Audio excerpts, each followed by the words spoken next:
they sort of come in, they build a miracle black box that works for now, and they just leave. They get their cash, they're out of the door, there's no maintenance or support, or very little. They're very hard to contact afterwards. And when it breaks, the business owner has no idea how to fix it or how to even resolve the problem or anything. Because I think, and as you'll know, and you'll absolutely be able to back me up on this one, automation's great when it works. It's not if it breaks, it's when. Your employee morale goes up, the employee experience goes up. Hopefully, if the business owner is scrupulous and they're not firing people because they've no longer got headcount, then the business starts to feel better internally as well. And my history starts with me doing visual arts and being a visual artist and sort of doing fun things with sculpture and painting and drawing and everything up through university. In university, I found a love for digital media. It was something that my university degree was actually more in digital media, so doing websites and video presentations and videography and 3D animation, all that kind of stuff. What we do is work with mid-sized businesses who are in that growth phase, sort of anywhere between about $1 million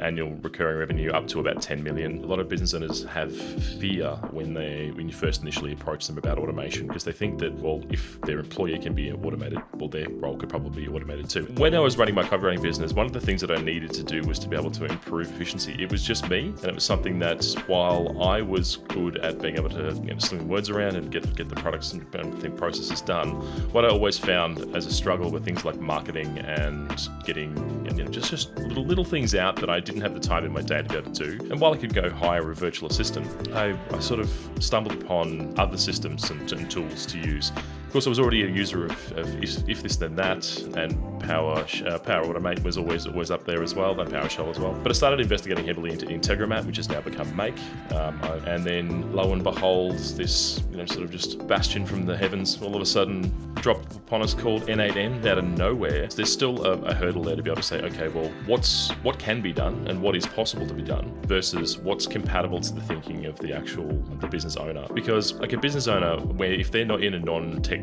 sort of computing focused business or industry, one of the things that they'll do initially is they'll go, right, well, we've got a problem. We need to move this piece of paper from point A to point B. Well, that takes a human. So then they'll go hire a human. Now, one of the things that is the fundamental basis for my business particularly is I tout what I call human-centered automation. I always want to try and keep the humans in the loop, whether it be through decision-making processes or approvals, or even just freeing them up from a task that they don't need to do, but not to replace them in any sort of capacity, but to actually just augment their role, give them something better off to do, and get better worth out of it for the company, get better ROI out of their employment. There's 2 vibe coding subreddits as well. One of them is serious, one of them's not, like, it's humorous. It's worth actually joining both of them just to have a laugh. A month after they'd had automation rolled in, it wasn't us that had automated, it was a friend of mine who had a different business through, but it was, so a month afterwards, they started getting better reviews on Google, and they couldn't figure out why they were getting better reviews on Google, and it was because